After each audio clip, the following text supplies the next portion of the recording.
Hey, all right. Well, we're grabbing some time with the team. Couple members of the JC team today. Gonna try to wrap up the month that was. Talk about feedback. That didn't sound good. Talk about the month that was, and maybe spend a few minutes on the month that's coming. So, got Monica Sampson with us today, whose real name, like you need to tell us your real name because you're from another country. So Yeah. calling you by this English name of yours feels unnatural. Yeah, I'm from Taiwan, so my official Chinese name is Xiang Ru Huang. So Huang is my last name. Shang Wu Huang. Huang, yes. And you're from Taiwan. Yes, And yes. how long have you been in the States? It's almost 6 years right now. So Yeah. you're a local. I mean, it's like you live here. You're sending people to American colleges, your kids. You just sent your oldest daughter off to college. She's over to YWAM, Yes. Kona, University of the Nations. How exciting. Yeah. And sort of tragic too. It's like, wow, she's gone. I mean, you're happy for her, but it's like, wait, my girl. Kind of like empty at the moment in my house when I got back. So Oh man, they say it's being an empty nester and you're feeling it. mhm. Are you transitioning okay? Are you still, I mean, you're alive, you're kicking, but And you're probably feeling it. yeah, and transition okay, and get ready for the next season for myself. Like, yeah, more extra self time, spending time, yeah, with myself. Yeah. Yeah, so we're stoked to have Monica. If any of you can pronounce her name correctly, you're amazing. I have a harder time with it, but Monica's a blessing. So we're stoked to have her with us today. Rosie's joining us again. You guys, most of you know Rosie. Rosie's been with us for a long time. How many years? Actually, oh gosh, I've been with you for about 5, I think. I've been in Reading for about 7. Okay, 7 years in Reading, 5 years with the Justice Collective crew, and stoked to have you guys on the call today. So we want to catch up, connect, maybe make some interaction with our audience out there. We are, just a heads up, we're starting a campaign, an engagement campaign. So just a little knowledge dropped that you guys that follow us, we're going to be looking for like a specific way for you guys to interact with us about some of your stories around what is justice, as well as around how you're engaging in societal transformation or doing justice as a Jesus follower. So be looking for that on our social media feeds. Excited to hear from people. I think like most of the time it feels like we're kind of talking to ourselves. So we're asking for some more interaction, and yeah, I hope that's a positive. But we just finished up with a little team. I like to try to do what we call team time. Team time has become famous around here. We used to do this like on a weekly basis. Now we try to do something every month that just gets our team to connect and be together outside of the rigors of doing work and getting stuff done. We went over the coast here recently, like over the West Coast, just west of us is Humboldt County. How was that? Any memories for you guys? Like, it felt fun to me. How was it for you guys? Rosie? I think the famous moment from that trip was when we were playing capture the flag, and Cara comes out of the bushes just absolutely covered in debris and brush and all that kind of thing. She'd just really gotten stuck in and committed to the idea of this, like capturing the flag and getting it back to the other side. So I just see these bushes just rustling, and I'm like looking down. Oh no, Rosie's frozen. You just froze, Rosie, and now you're sideways, which is kind of epic. And now you're muted. You were frozen, now you're sideways and muted. But at least you're not frozen. Okay, I'm back. So you were saying, yeah, Kara's pretty focused on winning. Yes. We were playing capture the flag. We figured, why not? Like, we're in Redwood Park or Sequoia Park, and basically this big forest of redwoods. And I thought to myself, let's play tag. tag quickly evolved into capture the flag. We had random strangers joining our game. It was fun. We became like kids again. And yeah, Kara did a good job of stealing my team's flag. Monica and Rosie, your team was victorious. Mm-hmm. I think the team was kind of stacked, personally. Any memories on your side of the equation, Monica? How was our team retreat, our little team building moment? I love like the I was so surprised. Like I saw all leader after get out of the car, just run to the playground, like a swing, a slide. So like turn to very child's heart and joyful in a child's heart. I very enjoy it. Yeah, like a swing, like higher and higher, like. Yeah, there is a pair of swings out there that like you get really high. I challenged Rosie actually. I was like, let's see who can get the highest, and she beat me, I guess. I felt like we were so high in the air. I'm like, I'm gonna die. But yeah, it's funny, like, because in those moments of like kids games where there's really low stakes, actually, like you see people's really competitive sides come out, and I know I'm guilty of that too. It's just all these like, yeah, who can swing the highest or who can like capture the flag, and it's just so funny. We had a good time. But that was shocking to you, Monica, how we just got out of the car and started running to the play structures. I know it was a little surprising, but I kind of coaxed everybody into that. I was like, let's just play and have fun. And yeah, I had a really good time. Probably one of my memories was the oyster night. Like we had a really nice dinner out together, and Monica had so many oysters that she was drunk. She felt completely inebriated, and she had no alcohol. It was just she says the oysters. I think it was the Holy Spirit just like giving you a little kiss and maybe loosening you up a bit. But you guys ended up like laughing for a couple hours straight, and so there was some freedom there, I guess, in the Oyster Fest. I have no idea what I just ate. I just think I drink any alcohol. Just to swallow, the oyster. But that coming with like a very stronger than the wine. So. Yeah, there's some power there, I guess. I hadn't had oysters for a while, and it tasted good. Yeah, it was good to be together. I think like my big takeaway is like playing together, being unplugged from work, just having a chance to go deeper relationally. We were up super late playing games, laughing. We laughed a lot. It was a very good time. And I would encourage anybody else out there, like, if you're working with people, make sure you're playing with them too. Not just trying to hit your targets and be efficient and work hard. And there's something about actually being with each other outside of work that's really necessary. So we're just wrapping up the month. We were spending the whole month talking about autism. It was Autism Awareness. Honestly, I don't even know if that's like the national calendar, if we just made that up. Doesn't really matter. I found that the topic was super informative for me. Like, I definitely feel like I learned. I feel like I'm in the dark around autism. I don't feel like I had a lot of knowledge going into it. And so being able to talk to people, we set up some pretty good interviews. There's probably some things that we're walking away with, things that we've learned. Monica, why don't we start with you? Any kind of takeaways from any of the interviews that you were able to listen to and spend time with? Yeah, I just see Kiki Knight, and she's one of the special need pastor for the children ministry. Okay. But I just watched that interview that she's talking about like create that environment. She mentioned about like a breakthrough classes. Yeah. So which like create that very sensory sensitive environment for those children. But those children, they don't treat it like a disability, but just like a special need, different ability.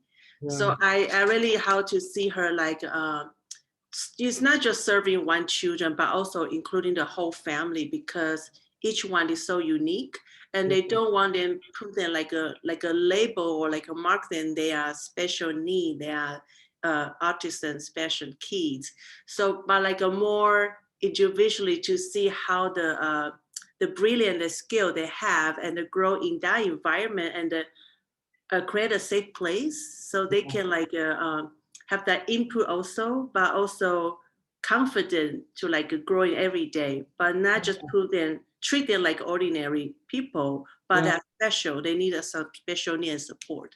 Yeah, and your point that where that child is at on the autism spectrum impacts the rest of the family, like not just the parents, but siblings, and the way parents can wrap around and like be a cohesive unit. Like they're all individuals and everybody's different, everybody's unique. But I love that point you're making too, that they're not just somebody with special needs. Like to identify a kid as just special needs is a super limited perspective on that child. Like they still have so much to offer the world. Which kind of makes me think about the Paul and Susan interview. Rosie, I know you were gonna mention, like you had shared earlier with me, that was the interview that kind of stuck out to you. Anything from the conversation with Paul and Susan Kummer that's worth bringing up right now in that context? Or yeah, like that was actually one of the main points I was going to raise as well. Like, you know, they're so unique. Like, and we don't as Christians relate to one another by our lack and by our weaknesses. And so to find this group that's sort of labeled autistic or disabled in some way under that, you know, that limiting label, it's really painful for them as an individual in their growth journey and their parents and the people that love them. And it's just not really God's way of looking at his creation anyway. You know, we're all made with different abilities and disabilities, but you know, what we all typically do is we gravitate towards our strengths. And even if, say, in school we didn't thrive in a certain area or subject, we then move towards our area of strength and passion.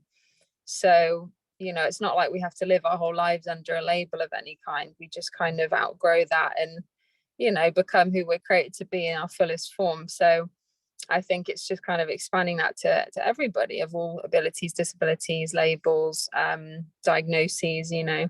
yeah, But I definitely, you know, because I used to work in care. That was my first full-time job when I was 18.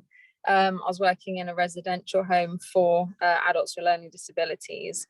And, you know, another point that that Paul and Susan made was just kind of like, you know, treating them like anyone else, which I remember when I was working and I would take these clients out to the shops to buy things, you know, clothes shopping, doing whatever they need to do. I would often find that at the counter when we were paying for things, the clerk would sort of talk to me, even though it was this person's money that we were handing over. And she or he was very capable of handling that measure of interaction. wow. But people would automatically look to you, and I would just direct them back. So I don't know, what do you want, to the person involved. So it is kind of like, again, looking to their abilities, not their disabilities, not bracketing them all as the same kind of person, but just really, enjoying them for the person they are and seeing their abilities and their capabilities. It's beautiful.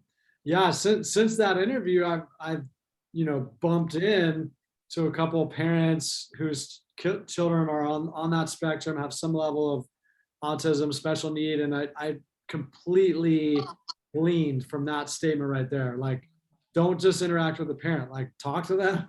They're a person, they have something to contribute. Yeah. They're not so special that there's not an ability for them to perceive and recognize that you're giving them attention and you're treating them like a person. But I think, to me, that was probably the overarching theme of the month, is like, my limited understanding had definitely kept me very unaware, very ignorant, and that ignorance had produced in me like an inability. I'm not sure what to do in these situations. And so, again, I think that's the value of what we're doing with Justice Collective, is we're just trying to educate, inspire, inform, so that there's a greater sense of understanding, so there's a easier ability to engage and not be separate, not live with certain prejudices or certain mentalities that keep us kind of separate from other people. And yeah, I've personally, I love the interviews. I think it was really helpful. I learned a ton. I also wanted to share that story from the interview I did with Chris Gore. I love what he was talking about, as he had some stories of experiencing healing with kids on the autistic spectrum or some level of special need. But he was talking about the idea that parents can sometimes make that healing pursuit like the goal, instead of embracing who their child is in the moment, and even some of that old school kind of religious shame that comes with like, oh, what's wrong with me if I have a child with special needs? And he was just talking about like the gift of God in their children, right where they're at, in the state they're in, not in the healed state, but in the now, and being able to kind of enjoy the ride and like live your life fully, even if your kids are in a place of maybe experiencing some limitations or some needs. And I thought that was an encouraging word back to the church. And to hear him say, as a parent himself, that he interacts with some parents that feel like it was almost like there's something wrong with them because they have a child with special needs. Like, oh, that just gutted me. Like, I don't think it's a sign of God's displeasure at all. So good stuff there. Yeah, I'd encourage you guys to go back and find those on our YouTube channel, Justice Collective. I think a few of them were also posted on our Instagram, Justice Collective. And looking forward to what we're going to be doing next month. Anything else you guys wanted to add? Sorry, I feel like I might have cut that off a little abruptly as we're wrapping up the conversations around autism. All right, we're good. We're good. Yeah, we're headed into a new month talking about some new ideas. It's Mental Health Awareness Month actually coming up. And so we're in the throes of that very soon. Looking forward to having some conversations with therapists, counselors, people that are active in that space. I think, like, for me, I'm excited to hear from people that are professionals in that world and to gain some of their insights and kind of clues on what it means to be thriving. Anything come to mind when you guys think about mental health? I mean, I've got a few thoughts in my mind if there's nothing, but when we talk about mental health as a church, sometimes the church can almost like talk that away. And sometimes we like over spiritualize things and like, no, like you don't need to go see a counselor. You just need to pray more. And I don't know, that's something that comes to my mind in this. Anything on your guys' minds? Or, and I know I'm putting you on the spot. We haven't talked about this, so. I don't really think like any which way about it. Honestly, I didn't grow up in an environment where like that was a thing, but I know that I do know some Christians that definitely, even depression, which is a very common thing in the Western world at the very least, they would kind of see it as a shameful thing to even be on medication for depression or so I can imagine it, depending on which environment you're growing up in and people's understanding of it, it can be probably quite stigmatizing. And as a result cause people not to really deal with that side of their struggles. Yeah. It's not like a mental health. It's like more like a body and mind, soul. You need to very balance so well, and especially like a physical. Like sometimes if we spend more time like burning our physical in energy and didn't rest well, it's very easy to just overwhelm. So, and also it's okay sometimes like become low. We cannot always 24 hours keep ourselves in the perfect situation. So I feel it's okay. Sometimes we feel stressful or tired, but we need to find a healthy way that can processing and we can back to the healthy situation. Yeah. That's good. I like that thought. It's like we can't always be in a perfect situation. Like there are gonna be moments in our lives where we're in a lower place or potentially not thriving, not feeling well, not doing well, however you want to describe that. Yeah, I'm excited to explore the topic. I think there's a lot of stuff to share there. I do want to mention a book I've been reading. The author's name is Lori Gottlieb, Gottlib. It's called Maybe You Should Talk to Someone. And it's actually a pretty hilarious account. She herself is a therapist. and she's in the middle of a breakdown, a crisis connected to a relationship, like a boyfriend situation, where she thought she was going to marry the guy, and he's like out of there last minute. So she's talking about, as a therapist, some of her work with clients that she's seeing, and then she's also putting herself in the couch, so to speak, as she's speaking her own therapist who's trying to speak to her life journey. I mentioned the book because she writes, it's a real page turner. It's really funny. It's pretty lighthearted, but there's like a ton of insight on what I think mental health is, and that is thriving, like having access to thriving and possessing tools that help us access thriving. Because I do think at times those low spots we hit, or the situations we find ourselves in where we're just not thriving, that input is pretty helpful. I want to say necessary, but I'll just use the word helpful in getting to a place where you're feeling like you're doing better. And yeah, that one particular book has been encouraging for me. She just shares a lot of insights and a lot of nuggets on doing relationships well, doing career well, doing self well, you know. Another book I'll mention, which I've mentioned here before, is The Choice by Dr. Edith Eger, which is her memoir. She's a psychotherapist, counselor, and man, her story as a survivor of Auschwitz has just been incredibly inspiring to me. But again, her insights as she sits with people and talks to people about their life journeys. And what I hear when I'm like reading these books, I haven't spent time with them personally, is like, these are real genuine healers. Like, they're sitting with people and giving people keys to thriving. And I think sometimes in the church, again, maybe this isn't true for all of us, but we can like say, no, healers are the people that like pray for the sick, and counselors and therapists, they just kind of have a whole different reality and a different genre. But like, as I'm spending time, I have a therapist that I spend time with. We'll actually be interviewing her. I'm excited for that interview. These people are genuine healers. Like, they're giving out skills and tools and nuggets, as you were, that like help people thrive. And yeah, I feel like it's an important topic. Excited to go there. I still think, separate from the church and the spiritual dynamic at play, I actually still think there's a lot of stigma in our culture around mental health. I don't think that we as humans, you know, socially speaking, can speak so upfront about when we're in those low spots.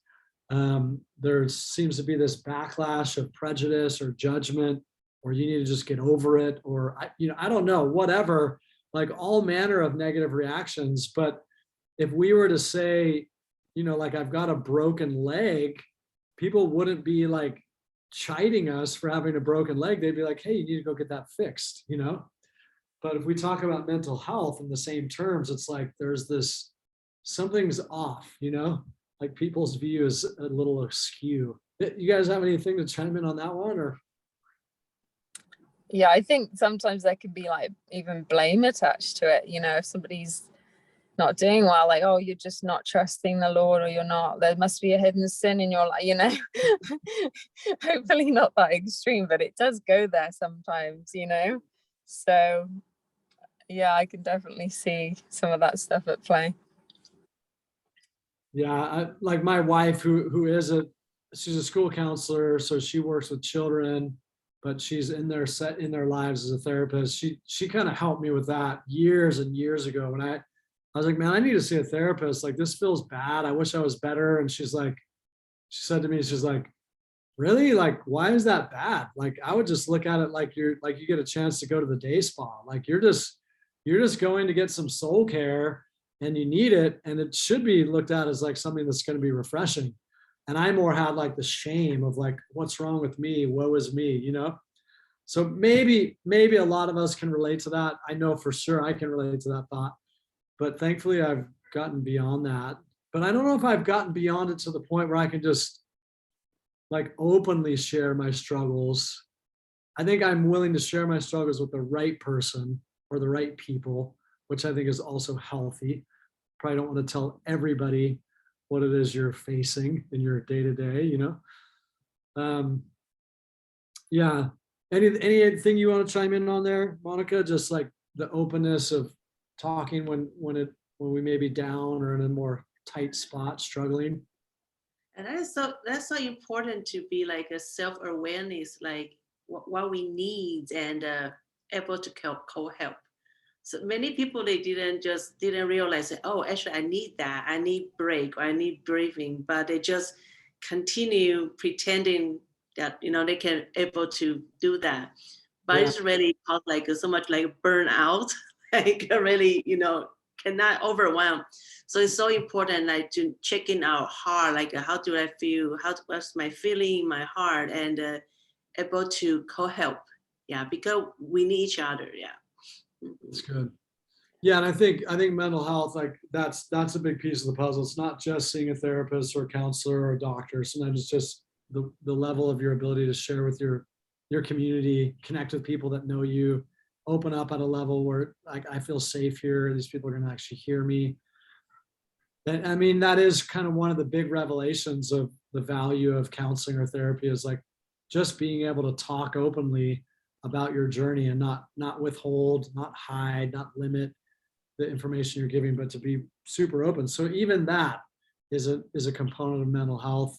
Like I'm open with my life. I'm sharing who I am. So yeah, we're excited to get there. I think most interviews we have lined up are with counselors, therapists, professionals in that space. Looking forward to what will come from those moments. I know that these guys will have brilliant stuff. I know one of those that we're interviewing has a book that she's just freshly published. So I'm excited to hear from her and talk about that book. And so you can be looking for those. They're coming up real soon. I did want to finish with this word I've been carrying it. I'm not going to preach for 40 minutes. No worries. Don't be afraid. But I've been out of Psalm 107 here for at least a couple weeks now. And I do think this is a connection to mental health, actually. And the whole idea is the idea of God's constant love for his people. I'm reading out of the Passion Translation. It starts in the first verse, Psalm 107, let everyone give all their praise and thanks to the Lord. Here's why. He's better than anyone could ever imagine. Yeah, he's loving and kind, and his faithful love never ends. So go ahead, let everyone know it. Tell the world how he broke through and delivered you from darkness and gathered us together from all over the world. He has set us free to be his very own. And the psalm keeps going on and on about like the life before God, like dwelling without purpose, living in the wilderness like nomads, having regret and being overcome by despair. And then it says at some point in the psalm that we cried out, verse 6, but we cried out, Lord, help us, rescue us. And I love this. It says, and he did.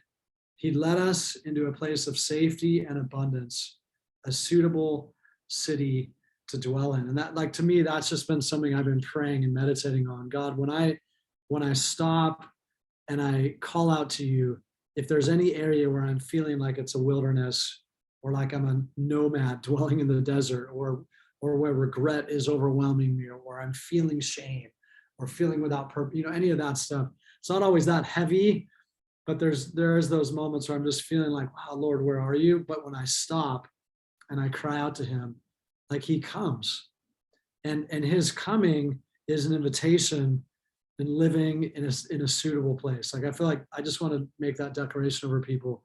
Like, his coming in our lives is an invitation to live in a suitable place, to be in a place where you experience love and you feel that he is for you, that he's like worth being praised. I don't just praise God out of some religious rote reaction to my life. I praise God because I've experienced him as worthy, and I've had a moment with his love and been able to experience it like he's choosing me and he's for me and he's with me. And I think there are moments when we feel like we're thirsty or we're starving or we're staggering. That this is directly out of the Psalm, and we're feeling like there's real despair. I just want to encourage people in their journey to not give up with stopping and sitting with the Lord and quieting your soul and giving him an opportunity to connect with you. I think there's a lot of ways to pray, and there's a lot of times, sometimes we go to prayer and don't feel like God is reciprocating. We don't experience his presence. But I just want to encourage you to continue to show up, continue to get with him, and recognize that getting with him doesn't have to be hard work. It literally can just be the simplicity of sitting in a quiet room and opening your spirit to God. And that simple prayer, God, I need you. God, I love you. God, I'm open to you. And just recognizing where he is coming and where he is showing up for you, where he is helping you, where he's giving you a suitable city to live in, a place that confirms, oh, I'm loved, there's safety. And I love that word abundance. Where am I experiencing abundance? I think it's really easy in life to focus on what we don't have, like one of the easiest temptations of humanity is just to stop and look at what's missing. But I just want to encourage us, like, what about stopping and recognizing where we do have, like cultivating gratitude, gratefulness, like, oh, wow, my relationships or my job, or I have a car that runs, or man, my kids still love me after raising them. They're not mad at me, or, like, you could probably make a super long list if you just stopped and recognized what you do have. And hopefully with it, like in those moments where we slow down and unplug from trying to make things happen or even trying to find God, like we'll experience that safety and that abundance and that being chosen, and that like literally like, hey, he's good and he loves you. And I like to say this, like he loves you just as you are. He doesn't love just the version of you that's becoming someone or that's growing in whatever. He just loves you as you are right now. So I just want to pray for people, and we'll wrap this up. Lord, I thank you that you're worthy of being praised, that you're better than any of us could have ever imagined. And you're always loving, you're always kind. And I thank you that your faithful love never ends. And I just ask that people experience that wherever individuals are in a place of despair, they're literally feeling like they're in a desert. It's a dry place. Their soul's empty, their soul's craving, crying out for you, but they're not experiencing you. I just ask for grace, the grace of your presence, and that you would remind them again, just like a little kiss, just a tender whisper that you love them, that you're with them, God.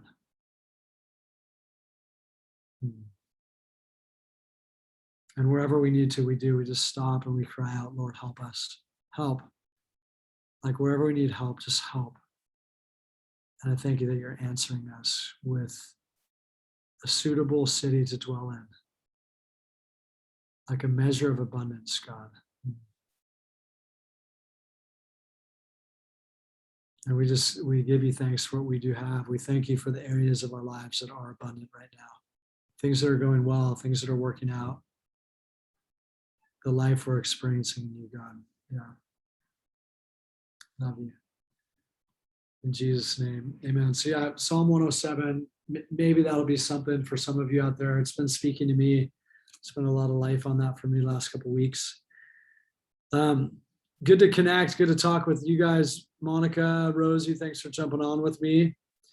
And looking forward to the coming weeks where we'll be interviewing some professionals, some therapists, some counselors in the mental health space. Anything you guys want to say as we're saying goodbye? Parting words? I like that we're doing this interview out of your car today, Rosie. That's nice. I wanted a bit of a lighter background, Nice touch.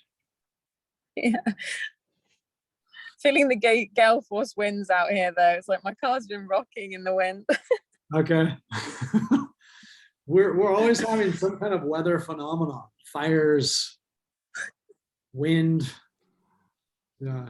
Monica, it's good to have you with us. Anything as we're saying goodbye to you? Every day is an amazing day.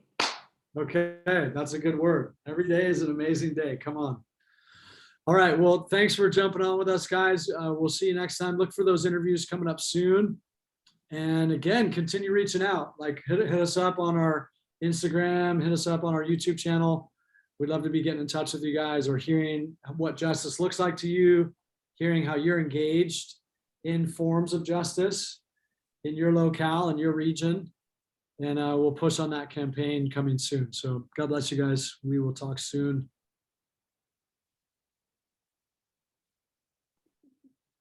Adios.